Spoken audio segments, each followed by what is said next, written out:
Sa isip-isip ni Greed na ang taong ito ay ang first knight ng Red Knight. Malayo pa sila para makalaban sa imperyo, pero hindi na kailangan na takutin niya siya. Gaya ng napag-usapan niya noon kay Lowell, dapat muna siyang magpakumbaba sa ngayon. Sinasabi ni Greed na hindi niya akalain na ang imperyo ay magpapadala ng isang bayani na tulad niya sa isang maliit, palawit na bansa. Sinasabi ni Mercedes na nagawa niyang lamunin ng mag-isa ang isang buong bansa. Ang kanyang imperial na kamahalan ay lubos na nasuri ang kanyang mga kakayahan.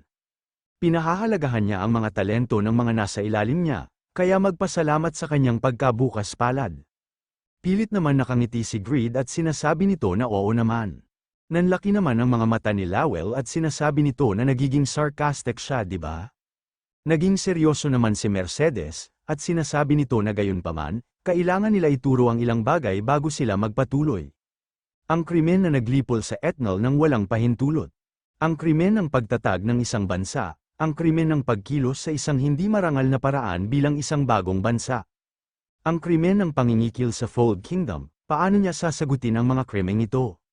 Naiinis at sa isip-isip ni Greed na lahat ito ay batay sa pag-aakalang ang bawat bansa sa kanlurang kontinente ay nasa ilalim ng imperyo ng Seheran. Nakikita naman ni Lowell ang pagkainis ni Greed, at sa isip-isip nito na hindi pa ngayon ang oras, my lord. Mangyaring tumugon tulad ng kanilang tinalakay, napakuyong ng kamao si Greed at sinasabi nito na lahat ng iyon ay nangyari dahil sa hindi pagkakaunawaan at kamangmangan, kaya hindi niya sasabihin na ito ay mga krimen. Bukod pa rito, ang kaharian ng etnol ay isang neutral na kaharian. Ito ay isang bagay na kinilala ng imperyo ng Seheran, kaya paano niya sila maituturing na kanilang subordinate? Walang batas na nagsasabing kailangan niya ng pahintulot ng Seheran Empire para makapagtatag ng kaharian, pero inaamin niya na dahil sa kamangmangan niya kaya hindi siya nagpadala ng request. Bukod pa rito, hindi nararapat na humiling ng madla nang hindi muna pinatatag ang maharlikang autoridad ng etnol. At ang Fold Kingdom, na napilitan nilang sakupin dahil sa mga banta ng ibang kaharian, ay malapit nang maibalik sa imperyo pa rin. Sinasabi ni Mercedes na nagdadahilan lang siya, gaano kabastos. Pero naiintindihan niya ang ibig niyang sabihin, binuksan ni Greed ang kanyang isa mata, at sa isip-isip nito na gumana ba? At batid ni Mercedes na i-relay niya na ngayon ang Imperial Order sa Overgeared Kingdom. Humiga siya sa harap niya, at kung gusto niya, papayagan pa niya siya na halikan ng paa niya. Sa isip-isip ni Greed na lantad na tahasang panunukso. Bubunutin niya sana ang kanyang espada ilang taon na ang nakakaraan, ngunit mas mahalaga ang kanyang kingdom kaysa sa pride niya sa ngayon.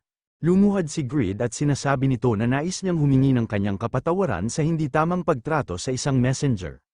Nagtataka at sa isip-isip ni Mercedes na hindi siya nahulog sa kanyang panunukso na ito. Gaano hindi ka wili-wili, sinasabi ni Mercedes na siya, ang Panginoon ng lupa at langit, Wonder, ay nag-uutos sa kanya. Sa pamamagitan nito, siya ay papatawarin sa mga kasalanan ni Greed at kinikilala siya bilang ang Overgeared King nang hindi hinihingi ang pagbabalik ng Fold Kingdom. Sa halip, ang Overgeared Kingdom ay magpakailanman magbabayad ng katapatan nito sa imperyo upang ibalik ang pabor. Bawat buwan, 72% ng kita sa buwis ay ibibigay sa imperyo, at si Prince Lord ay ipapadala sa imperyo upang mag-aral sa kanyang 12 na kaarawan. Naiinis at sa isip-isip ni Lowell na gusto nilang kunin ang prinsipe para i-hostage, at humingi ng hindi kapani-pani walang halaga ng tribute. Gusto nila silang i-stomp out ng tuluyan, ayos lang ba talaga sa kanya, my lord? Tinapakan ni Mercedes si Greed, at tinatanong nito kung ano ang sagot niya. Sa isip-isip ni Mercedes na ang hari ay napakahirap yakapin at itaas. Ipakita niya na ang kanyang mga pangil ngayon, kung siya ay nakatakdang masira, pagkatapos ay magsilbi ang kanyang layunin bilang isang amusement. Nakaramdam naman ng pagkabahala si Lowell, sa isip-isip ni Greed na sa tingin niya ba na mahuhulog talaga siya ng ganyan. Hindi na siya tulad ng dati, pero manood lang siya. Sa susunod na magkita sila, siya na ang luluhod sa harapan niya. Sinasabi ni Greed na tinatanggap niya ang Imperial Order. At sa isip-isip nito na kapangyarihan, kailangan niya ng mas dakilang kapangyarihan. Sa isip-isip ni Mercedes na hindi siya ordinaryong kalaban. Iniisip niya kung dapat niya ba tawagin itong kahihiyan. Tinanggal na ni Mercedes ang kanyang paa, at sinasabi nito na naiintindihan niya. Aalis na siya ngayon, at umalis na ito at napahawak si Greed sa kanyang balikat. Tinatanong ni Greed kung hanggang kailan nila matitiis ang tribute na hinihingi ng imperyo. Sinasabi ni Lowell na mga 3 buwan, pagkatapos nito, hindi nagagana ang kanilang kaharian, dahil sa nakapilang gutom at utang. Kailangan nilang triplehin ang agricultural progress ni Sir Piaro, na nasa Fold Kingdom. Kailangan din nilang doblehin ang buwis sa Fold Kingdom at Siren at taasan ng 5 beses ang participation rate sa kanilang national development quests. At saka, kailangan nilang pataasin ang produksyon ng potion ng Riden habang sabay-sabay na bawiin ang mga sweldo ng mga miyembro. Sa pamamagitan lamang ng pagsasagawa ng mga hakbang na ito maaari silang magtiis ng hanggang 9 na buwan ng higit pa. Sinasabi ni Greed na talagang sinusubukan lang nilang sirain ang kanilang kaharian. Sa isip-isip ni Greed kung ganoon, isa lang ang pagpipilian niya. Kailangan niyang isecure ang mataas na kalidad ng mga kaalyado sa lalong madaling panahon, at labanan ang imperyo. At para gawin yan, kailangan niya ang mga ito. Humingi naman ng paumanhin si Greed kay Lowell, at sinasabi nito na kailangan niyang lumayo ulit saglit. Kailangan niyang pumunta sa Eastern Continent, at ibigay ito kay Piaro. Nagtataka naman dito si Lowell. Golden Walnut, ito ay isang merienda at elixir na tinatangkilik ng mga maharlika at royalty sa bawat bansa sa silangang kontinente. Kahit ang ilang mga espiritong hayop ay kumakain, at ito ay bilang isang pangunahing pagkain. Kapag na-consume, tumataas ang lahat ng istatistika ng 10% sa loob ng 1 oras. Na may napakababang posibilidad, permanenteng tumataas ng 5 ang isang istatistika. Kung mas mahusay mong i-crack ang walnut shell, mas mataas ang pagkakataong makakuha ng mga istatistika. Nanlaki ang mga mata ni Lowell, at tinatanong nito kung ano ba naman ito. Ang pagganap ng buff ay mahusay na, ngunit ito ay karaniwang isang downgrade na bersyon ng elixir. Batay sa paglalarawan, ang mga maharlika sa Eastern Continent na tumatangkilik sa walnut na ito ay dapat na napakalakas din. Hindi madali ang paglinang ng ganitong prutas. Ang pinakamahalagang factor ay ang hindi matitinag na espiritu ng isang tao. Sinasabi ni Greed na kaya gusto niyang ibigay niya ito kay Piaro. Ito ay dapat na posible para sa legendary farmer mismo. Tulad ng kung paano sila gumawa ni Kraugle ng mga item at swordsmanship, aasahan nila si Piaro na gumawa ng sarili niyang bagong cultivation technique. Susubukan niyang makakuha ng higit pang mga walnut kung sakali. Lahat ay gagana, masayang sinasabi ni Lowell na oo. Ilalagay niya ang kanyang tiwala sa kanya, aking kamahalan. Ipaubaya sa kanya ang mga usapin ng estado, tumutulan na naman si Lowell, at sinasabi nito na sa determinasyon at kaluluwa na ibinahagi niya sa kanyang mga kasama, siya si Lowell, titiyakin niya ito. Sinimulan na niya ang kanyang plano, hindi naman namamalayan ni Lowell na wala na pala si Greed. Sa ibang lugar, sa Comprehensive Education School Overgeared Academy. Sa isip-isip ni Greed na ang imperyo ay dumating upang salungatin sila ng napakabilis. Akala niya magtatagal pa, sa ganitong bilis, ang kaharian ay masisira sa loob ng 4 na buwan. Kailangan niyang magmadali upang ang bilyon-bilyong pondo sa pamumuhunan ay hindi masayang. Ang Overgeared Academy ay nag-aalok ng malawak na hanay ng mga pag-aaral, kabilang ang mahika at swordsmanship, sa lahat ng mga mamamayang may edad na 8 o mas matanda.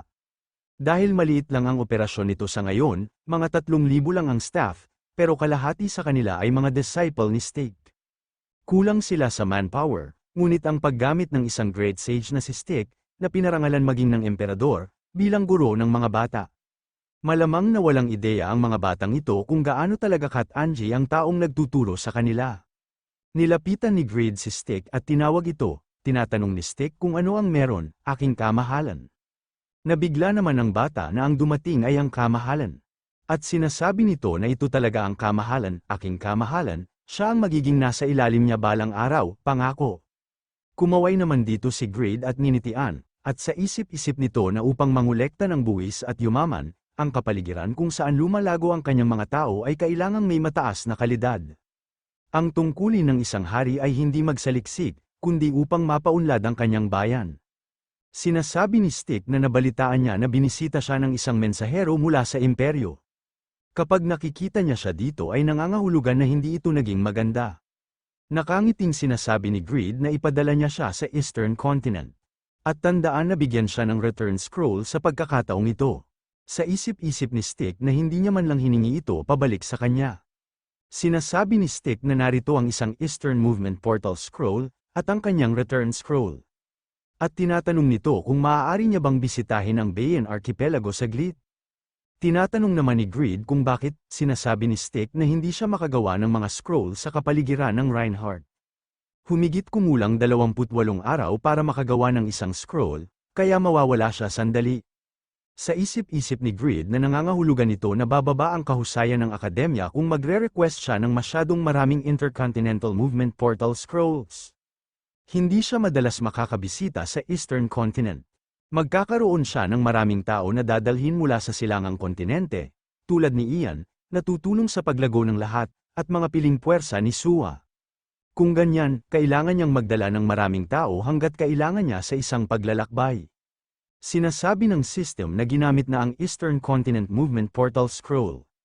Sinasabi ni Greed na sige, babalik din siya agad. Sinasabi ng system na pumasok ka na sa Pangaea. Ang panimulang nayo ng silangang kontinente, sinasabi ni Greed na matagal din siya hindi nakapunta dito sa Pangaea.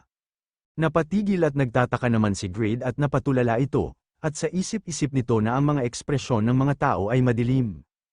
Ang pagkawala ng Red Phoenix Bow ay muling ginawa, at natalo na rin si Arob at mga bakal na sundalo, kaya naisip niya na ang mga tao ay puno ng sigla. Kailangan niya munang magtungo sa kastilyo, bigla na lang may humawak kay Greed, at bigla ito hinayla sa tagong lugar. At nagtataka ito kung ano ang nangyayari, at tinatanong nito kung sino siya. Biglang na lang pinapatahimik ito ng humila kay Greed, nakilala naman agad ito ni Greed at ito si Yang Fei, at sinasabi nito na matagal din sila hindi nagkita, kamusta na siya? Bakit niya siya dinala sa makulimlim na lugar na ito? Siguradong marunong maglaro ang mga babae dito? Tinatanong ni Yang Fei kung bakit siya bumalik, nagtataka naman si Greed at tinatanong nito kung bakit, may nangyari ba? Sinasabi ni Yang Fei na si Lord Han Sokbong at si Lady Sua, kinuha sila ng Royal Capital.